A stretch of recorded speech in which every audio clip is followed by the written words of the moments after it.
With Lululemon, the real gift happens when they're living in it. When you give the fan favorite everywhere belt bag, the real gift is... And when the ultra-soothing Rest Feel slides are the gift, you're really giving them... This holiday, Lululemon makes it easy to give little luxuries that go beyond. Open the moment. Shop now at Lululemon.com. This episode is brought to you by Skinny Pop Popcorn. Perfectly popped, endlessly delicious. Oh, so light and crunchy. Skinny Pop Original Popcorn is the snack you've been searching for. Made with just 3 simple ingredients: popcorn kernels, sunflower oil, and salt. Snacking never felt or tasted so good. Perfectly popped, endlessly delicious. Give yourself permission to snack and pick up Skinny Pop Original Popcorn today. Are you ready? Live from the Metal Mayhem Studios in Rochester, New York. We are gold. And heard around the world by metalheads just like you. This is Metal Mayhem ROC. Heavy metal music. Your weekly dose of metal music, interviews, album reviews, news, and more. Want to be part of the show? Send us a message through our website, metalmayhemroc.com, or hit us up on Facebook and Twitter. Search Metal Mayhem ROC. It's getting nice and heavy. Now, welcome our hosts, John the Vernomatic Verno and Metal Forever Mark. We're doing our part to keeping it heavy. Welcome to the show. I want to thank you for finding us in any capacity that you did. iHeartRadio, Spotify, iTunes, and like the guy at the beginning said, metalmayhemroc.com. I'm your host, John the Vernomatic Verno, and tonight we have a good one. My partner in metal crime, Metal Forever Mark, had a chance to catch up with Michael Sweet, founder, lead guitarist, and the frontman for the band Stryper.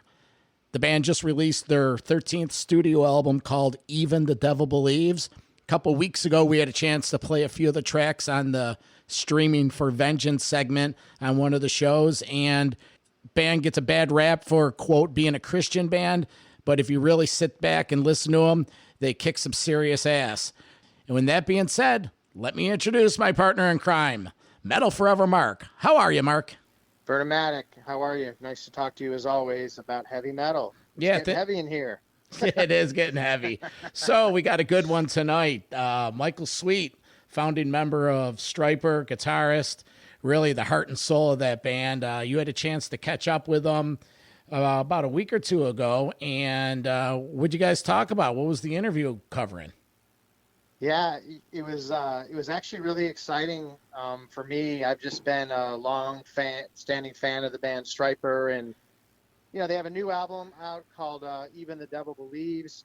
They've been a really, really active metal band from the 80s, and have just put out, you know, very consistently, you know, album tour cycle. So it was just great to be able to talk to him and take a little bit of a deeper dive into the new album, you know, kind of the genesis of it, some of the things they went through during the writing process, which happened to coincide with, of course, the COVID-19 pandemic.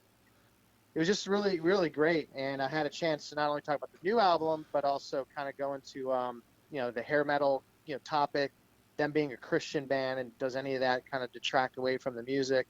So it was pretty all in, and it was a great interview. I was really excited to get a chance to speak with Michael. I also had a chance to participate on a live streaming, you know, ticketed event basically, and it was super awesome. I mean, all the band members were there. They had their manager there.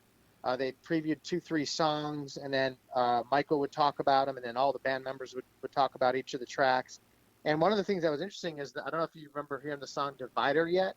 It's actually the heaviest song by far on the album, it's almost like a speed metal song. And they said so far that's been the number one requested song from the new album, so much so they're making a video for it.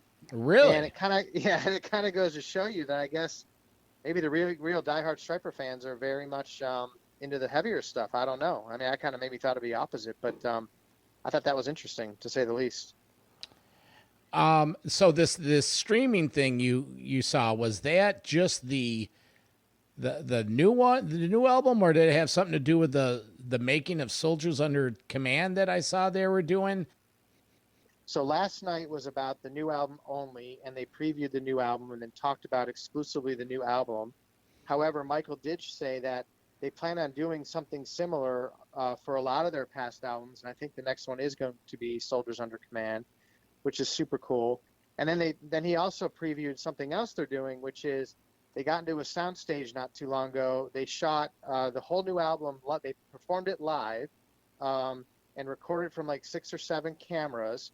And they're going to put that out as like a special viewing event. And then they also did the same thing with the Soldiers Under Command album, where they performed the whole album front to back live on the soundstage with 7 camera angles. So I think they're doing some cool stuff, and it really makes it interactive. And again, without being able to go on the road, I think this is kind of a second best. And so I think you're going to see them doing a lot of stuff over the coming months, not only as it relates to the new album, but also some of these performances that they're performing these albums live. With Stryper, I went on that streaming event last night. Well, for 2 reasons. One, I knew I just talked to Michael, knew we had the interview coming up, so I kind of wanted to just hear more, of his assessment of the new release and the songs and all the band members' assessment. I also did it though because I am a fan and I wanted to hear the music, and I was doing it out of curiosity, and I was thinking, well, it's 90 minutes and maybe I'll pop into it for a little bit and I'll go do some stuff and come back and watch some more or eat some dinner around it or whatever. But I really found myself watching the whole damn thing, like pretty much front to back. And I thought, just from a fan experience, I just thought it was really super cool. I mean, you kind of felt like you're chilling in the living room with all of them. They kind of told some stories, backstories. They took some Q&A. They answered some chats from the fans that were dialed in. I just thought that platform was super cool. And then going back to your other point, I was even thinking of a band like Iron Maiden, where they maybe they can't fly to 100 shows, but what if they do one big production show, or maybe they string 3 shows together, or maybe they start tackling all these older albums and play them front to back. I mean, there could be some really cool stuff that comes out of this kind of technology kind of concept. And somebody even asked me the other day, well, is the older metalhead generation into the streaming stuff? Is it more of a younger kid thing? I think it's the same. Any age, I think we're all pretty savvy. Like I would tune into some of this stuff. So anyway, hats off to Stryper. I thought that was a cool streaming event. I think the new album's really current, really relevant. It stands up to any of the past stuff they've done. And I just think that if you listen to this interview and you're not a huge Stryper fan or not that familiar, or think they have been inactive for 15 years or so, I think you're going to, like you said, you're going to learn a lot, and maybe you're going to go back and check out some of their back catalog. But it's pretty interesting all the way around. I want to play something right now. Metal Mayhem ROC correspondent, Southern Cal, had a chance to see the band last summer. They were doing a tour specializing in bands and music that inspired the band, and he has a little review. We're going to play this, and then we're going to come back. Mark's going to give a parting shot, and we're going to kick into the Stryper interview. Clubs, sheds, arenas, stadiums.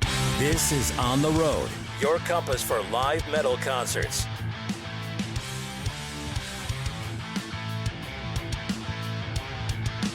Hey, we have Metal Mayhem ROC correspondent Southern Cal on the line. Cal, how are you, buddy?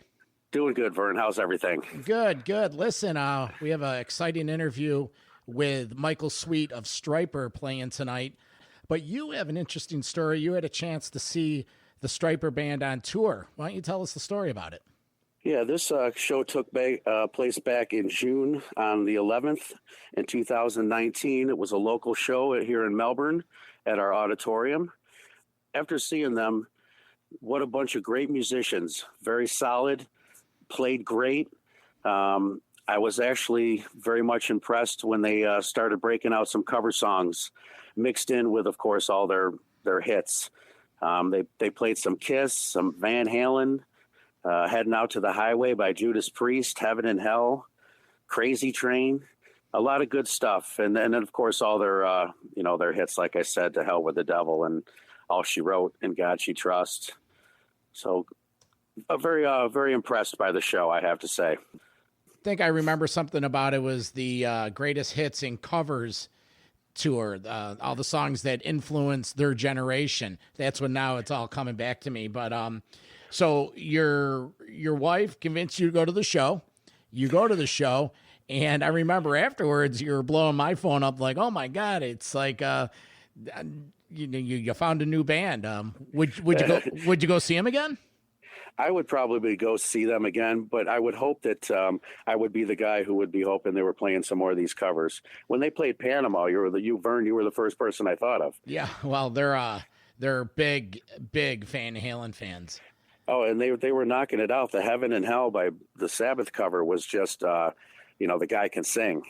Well, they have a new one coming out, and the name of the album's Even the Devil Believes. So a couple of weeks ago, we previewed a couple songs on our Streaming for Vengeance segment, and it went over pretty well. So suggest you give it a listen. Maybe it's a new band you could really get into and look forward to going and seeing them live.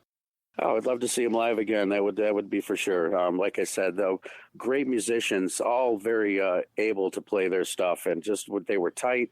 The sound was great. It's about 1,000-seat venue, this place. It was probably about half full. So not too bad for a small little town here in Melbourne. All right. Well, Southern Cal, thanks for the input, and we'll talk to you soon. All right, Vern, be good. Take care, man. So there you have Southern Cal with his Stryper review. Mark, do you remember anything with that tour? Well, first of all, just to comment on the cover songs that he referenced, Stryper does have a cover album that they released few years back, and a lot of the songs he just mentioned actually was back in 2010, so I guess that's already 10 years ago, but some of the songs and bands he just mentioned are on this album. So some Priest, some Maiden, some Black Sabbath, Scorpions, Van Halen. So anyway, I would encourage any heavy metal fan to check out their covering album, because to his point, they're great musicians, and the recordings of these cover songs are pretty cool in and of themselves.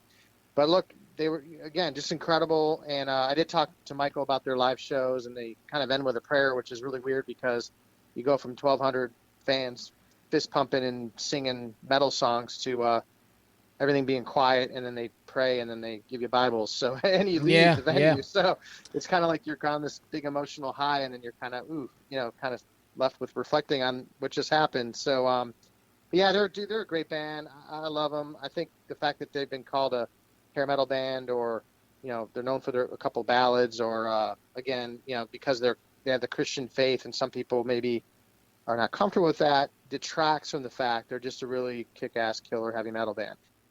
Thanks, Vernomatic, as always, for the support and the production, and let's go. Here it is, Michael Sweet. WLFE DB Radio. Hello, everyone. This is Metal Forever Mark, live from Rock Vox Studios here in Rochester, New York. My co-host, Vernomatic, is behind the switchboard today, so I'm taking this one on my own. But we're here today with Michael Sweet. He's the guitarist and lead vocalist, and I believe also founder of the band Stryper. So, Michael, it's a great honor and privilege to speak with you, and thank you so much for joining us today. How you doing? I'm doing good. Thank you. Thanks for having me. And I'm just prepping for the release of the album. Yeah, so I know you guys have already released first two tracks, Make Love Great Again, and then Blood From Above. I think Blood From Above was first, really heavy. The other one's a little more melodic, riffy. What can you tell fans what to expect, I believe, on September the 4th when this album actually drops? Well, we've been working hard to come back to our roots. Give the fans what they've been asking for and what they expect. All the things that Stryper has to offer that people expect from Stryper, and at the same time, we're trying to merge that with the present and add some modern twist along the way. We're never going to be a modern rock band, and we don't want to be, but we want to try to remain relevant in 2020 and release something that. Maybe it's going to bring in new fans, and we've been doing that for the past 13 years. We're seeing those new fans at shows, and it appears that the way that we're formatting everything and working everything out is working. Yeah, and as it relates to new fans coming to shows, I know this is happening, I guess, in the heavy metal rock world in general. Like, Is it generational, do you think? Do you think it's like guys like myself that maybe grew up with Stryper that are now bringing their teenage kids to the shows, or do you feel like it's a combination of that plus, young generation finding it on their own? I think it's a combination of both because I see the kids coming in their parents' shirt. And a lot of times I'll talk to these kids during the show, after the show, before the show, and I'll ask them that question, like, where'd you get your shirt? And they'll say, I got it from Dad or I got it from Mom. But at the same time, there's a lot of young fans that are coming who say, no, I didn't get it from Dad. My dad doesn't even know who you guys are. I heard a song on the radio, or I saw it on YouTube, or I heard it on Spotify, and I became an instant fan. So it's a combination of both for sure. Was your intention and an original plan to write a new CD or album, I guess as we're calling them now, or did you have other plans, and then all of a sudden, because you ended up in quarantine like most of us, you decided to go on a different direction and write an album? No, not really. I mean, we just stayed on course and stuck to the schedule. I mean, we had this album scheduled far and long before the pandemic. It was on the books to start work on a new Stryper album a year ago, and it just worked out. I mean, I started writing the album in December. The guys came out in January, early January, to my house, and we rehearsed, went in and started recording mid-January, and by the end of our basic track sessions, the end of January, that's when we really started hearing a lot about cases in the U.S. and how it was spreading, and everyone started becoming more concerned. But it didn't stop the process of the album at all. Do you think that the pandemic influence, I mean, I imagine always life and worldly events are going to affect your songwriting and the music, because I think initially when you started talking about this album, you had mentioned that maybe it's going to be a lot heavier, maybe a little darker, but now you're saying it's maybe a little more of a throwback to Soldiers Under Command. I mean, I assume life, worldly events influence writing. I mean, did the COVID-19 pandemic affect the writing at all? Did it go in different directions, or did it kind of stay true to what you guys had planned? Yeah, it didn't affect it at all because, as I said earlier, it was written before COVID, before the pandemic.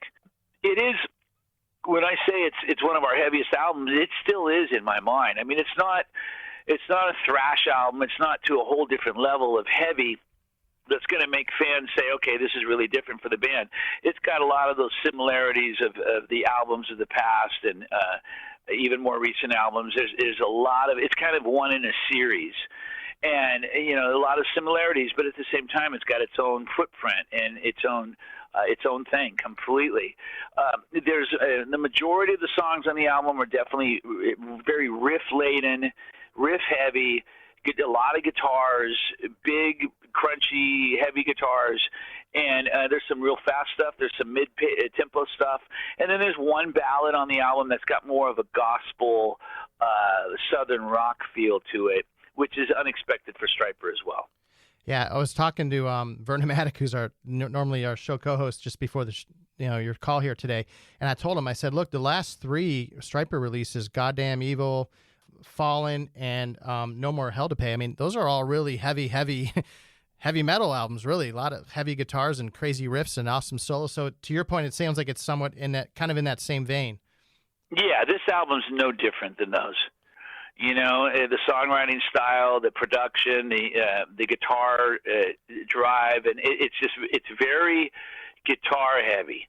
I don't know if people realize that or recognize that, but we've always been a guitar band. It's not that we're not a drum band or a bass band or a vocal. I mean, we're based on and our history dates back to bands that were very heavily guitar laden, and that's how we are. Bands like Scorpions and Thin Lizzy and UFO and and then you move forward into bands like Priest with twin guitars, and then obviously Maiden and then Van Halen. It's all those guitar heavy bands where the guitar parts and the guitar players were really out front and noticed, and that's how we've always been. But we just times two. There's two guitar players in the band. A lot of people think there's just one, but there's actually two, and we do a lot of stuff together. And by the way, speaking of which, how's Oz Fox doing health-wise? He's doing well. I mean, he's been dieting and trying to find ways to combat the tumors in his head, and he looks great. He feels great. He's probably going to be undergoing some sort of surgery at some point this year. That's the plan, and to just kind of take it head on and deal with it. I think up until this point, they were trying to find alternative ways to deal with it, and it wasn't or isn't working as expected. But he's in a good place right now. Yeah, well, thank you for that, and we'll certainly wish him well and keep our eyes on how he's doing. But also, you had mentioned also just briefly, not to get too off topic on some things, but Judas Priest and Rob Halford, the metal god, and he just had his birthday this week, and I saw you mention that he influenced your vocal style heavily. And look, your vocals are also incredible. I mean, you've got great range and power, and I think the new track that's out, you can see all that. So do you just want to speak on that vocal side of it as well? Yeah, he's always been a big influence on me, and more than people may realize, and certainly more than he would probably ever realize. I'll never forget when I was going to school, my sister was driving me in her Vega station wagon to high school to drop me off. And on the way there, I heard Priest on the radio. And I'll never forget the feeling that I had, as if it were yesterday, of being just completely blown away and inspired instantly to want to be a better singer. Because I heard him sing, Rob sing, and it blew my mind. I thought, wow, okay. I've never heard anyone sing like that. I want to sing like that. And I started working on my voice, and I didn't have a high head voice, upper range developed, and a scream per se. And I just had my lower range. And I started working instantly on my upper range and my vibrato and delivering things with a little bit more intensity. And it's funny because that's probably one of the things the haters out there, don't like about my voice is the upper range and the vibrato. They say I'm too operatic, and yet in the same sentence they'll say they're big fans of Judas Priest and Iron Maiden. And, they're very operatic as well. Rob Halford is, and so is Bruce. And those are two of my big influences. I don't really sound anything like them, but they've definitely influenced me along the way tremendously. So I give kudos to Rob anytime I can, because he's just such a big influence. He actually came on stage and jammed with us in Canada as well back in 1991. We were performing, and he came up, and they were performing in town the next night, and we did Breaking the Law, and he sang it. That's awesome. But did you covered that song on that album, The Coverings, correct? We sure did. We covered that song, and the reason why we covered that one is because a lot of thought went into every song that we covered. Not only the songs that we grew up on and that we love personally, but also the songs we were always thinking about the songs that the fans would like as well. And obviously, Breaking the Law is a big smash for Priest and a straight ahead tune. And we could have gone in a different direction and done something like Sinner or Ripper or Victim of Changes or Exciter. I mean, there's so many others we could have done, and maybe someday we will, because we're going to do a covering too at some point. Nice. But we played it a little safer and covered Breaking the Law. Absolutely. That's awesome. Well, thanks for sharing all that. Before we get into, by the way, I was going to mention we previewed Blood from Above on our show about a week or two back, and I think that track actually opens with a crazy high-pitched vocal. You rip right into the song. So we got a lot of good positive fan reaction from that, by the way. So that was pretty cool. By the way, before we leave the new album, because I do want to just try to squeeze in a few other general questions, I suppose, as it relates to Stryper. But where can fans go to purchase this CD and buy the album, and where should they go to get it? Well, I mean, it should be available. I'd be surprised if it's not. It should be available anywhere you can buy music. And most people can find your main official site is just Stryper.com, correct? Stryper.com, yep. And then there's michaelsweet.com as well. And then there's the Facebook pages, which have a store on each Facebook page. It takes you right to the merch links and sites.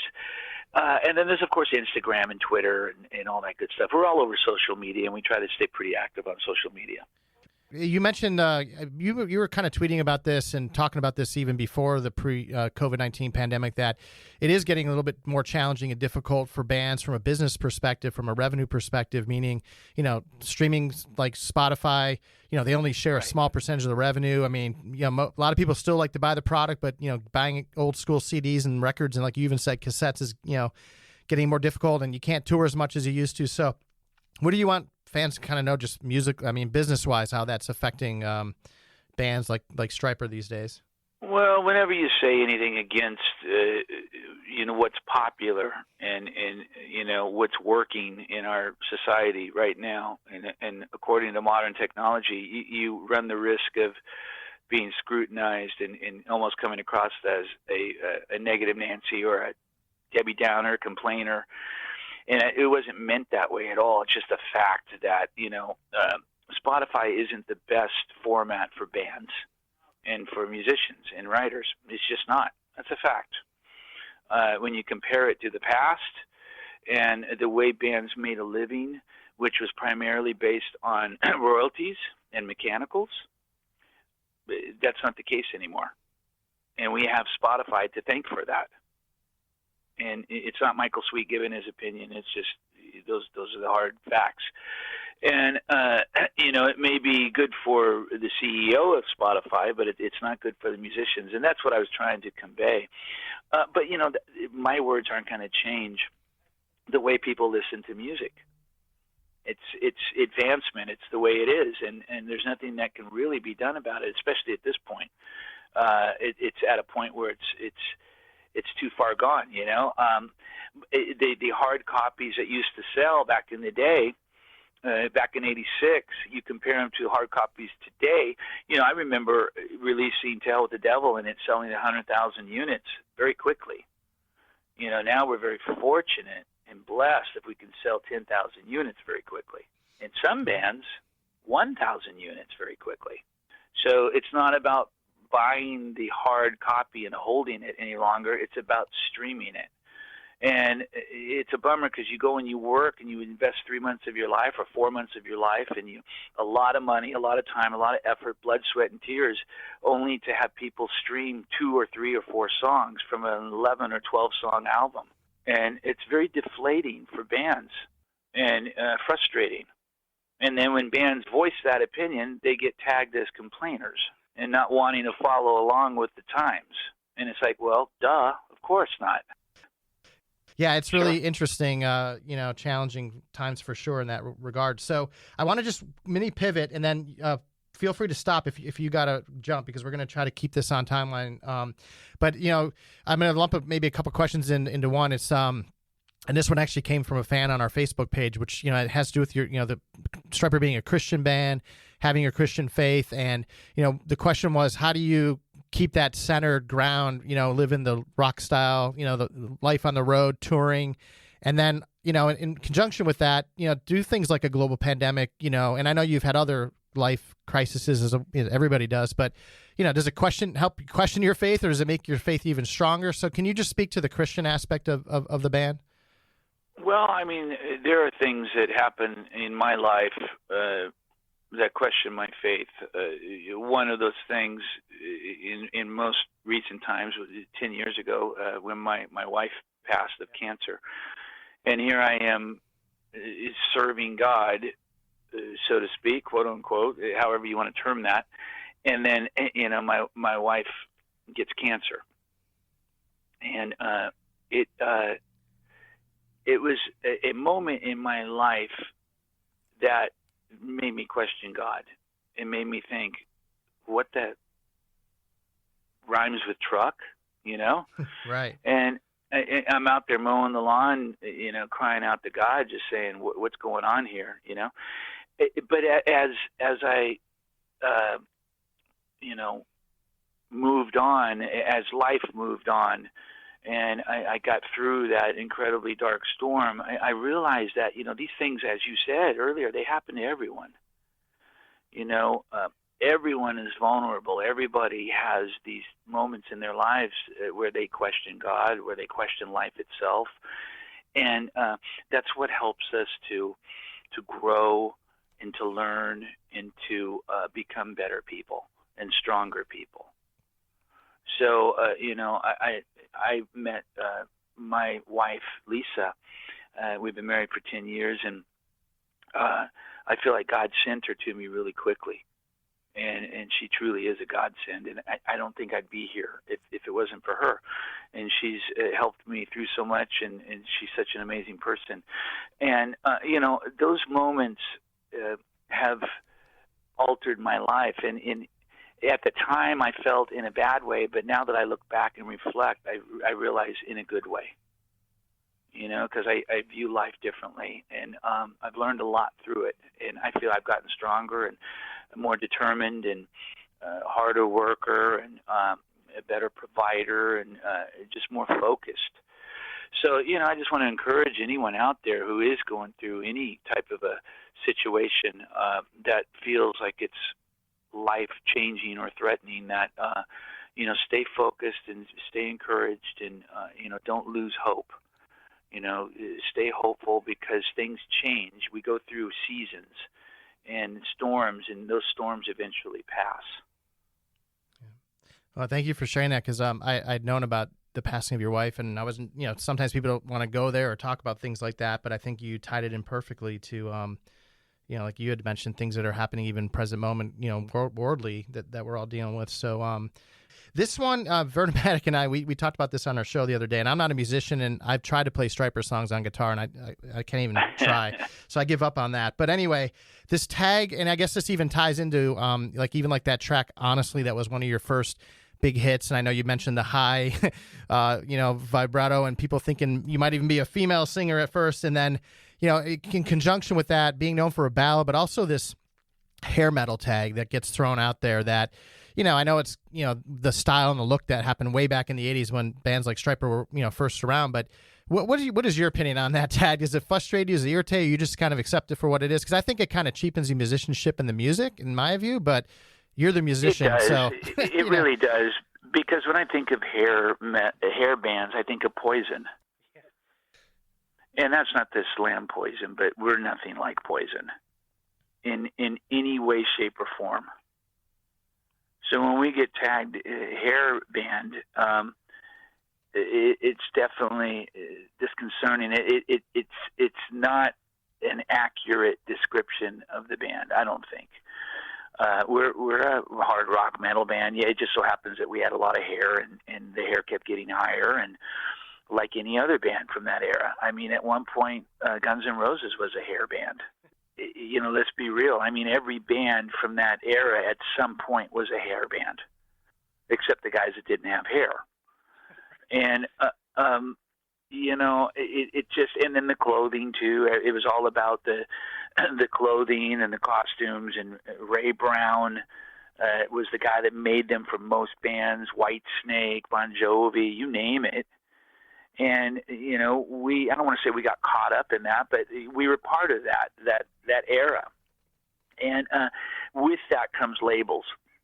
And then you add to that the Christian label. And, I always thought it was very funny and very odd to label music or a band Christian just because they sing about Christ. Because, all the bands that sing about Satan aren't labeled satanic bands. They're just labeled metal bands. Slayer, pick any band that has pentagrams and sings about the devil, and they're not called, so what does it feel like to be a satanic band? But with Stryper, because we sing about Jesus, like, what does it feel like to be a Christian band? And that tag is always thrown around so loosely, and I've never liked it. I feel that it limits what we do and continues to do so. And I've also said many times, and I'll say it again, the limitations are wide, and, there are many.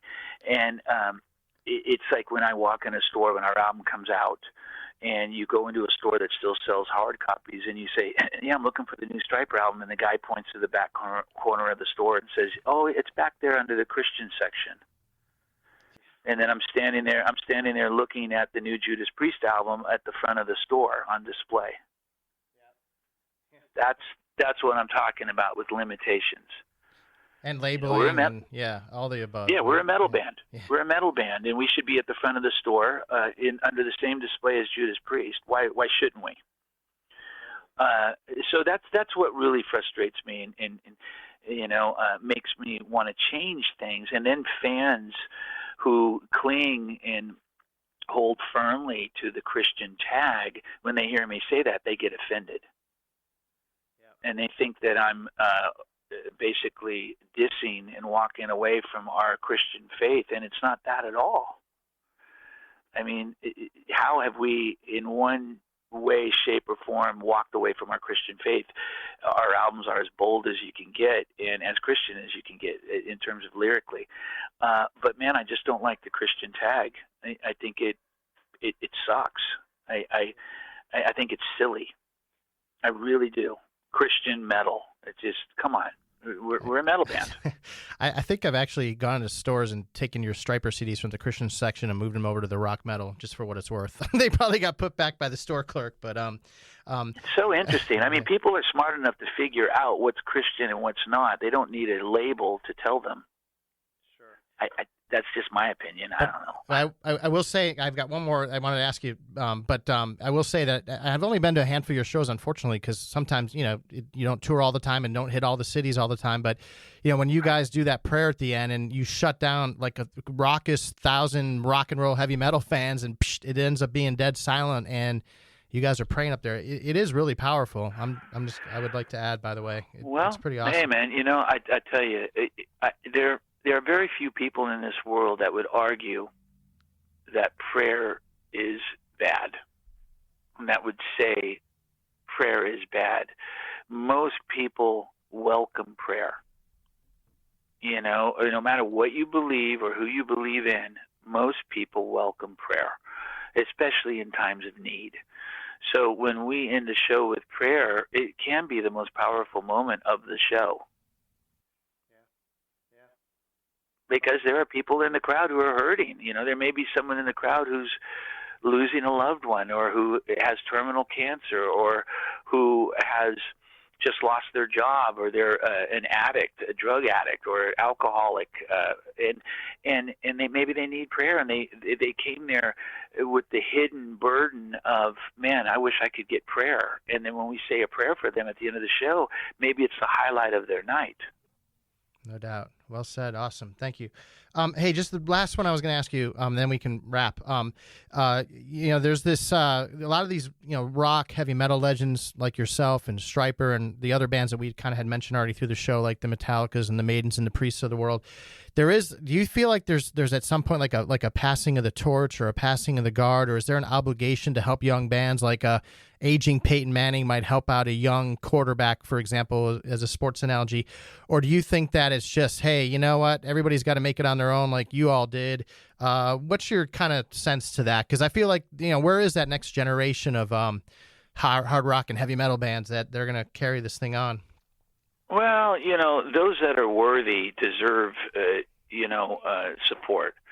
And what I mean by that is, take like Todd LaTorre, for example, who stepped into the Queensryche frontman position. Incredibly talented guy. At the time when he joined Queensryche, he was younger, and up-and-coming guy that no one really knew a lot about. And Todd deserved support for many reasons, because he's got the heart and he's got the talent.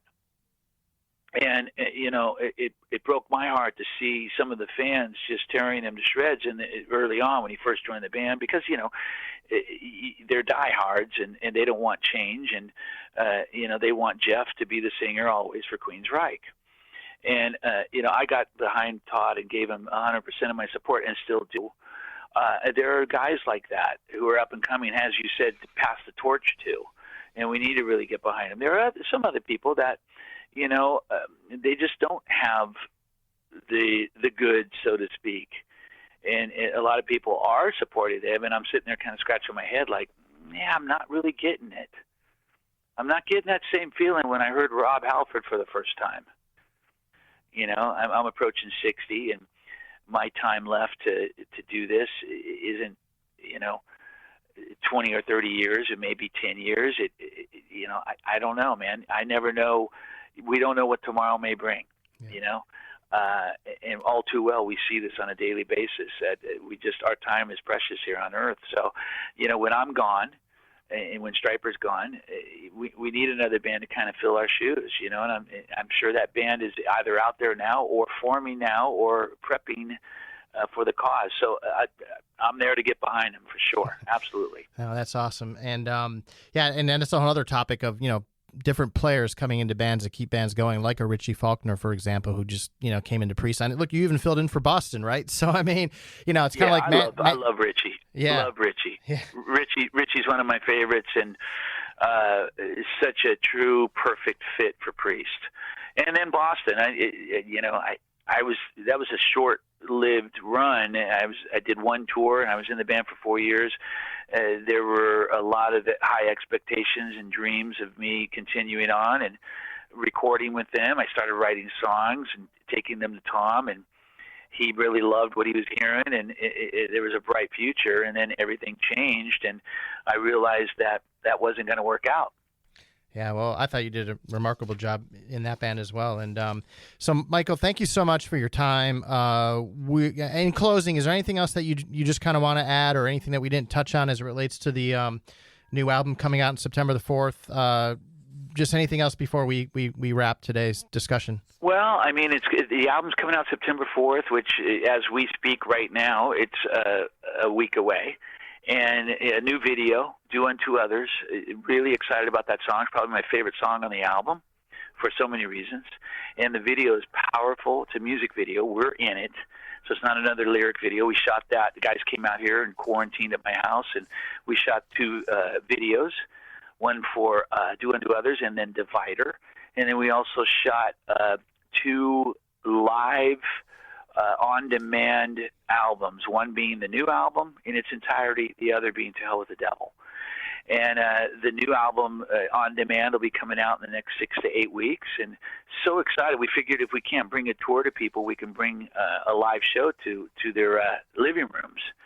So it's really cool, man. We're excited, and we've got so much planned, and the future is incredibly bright.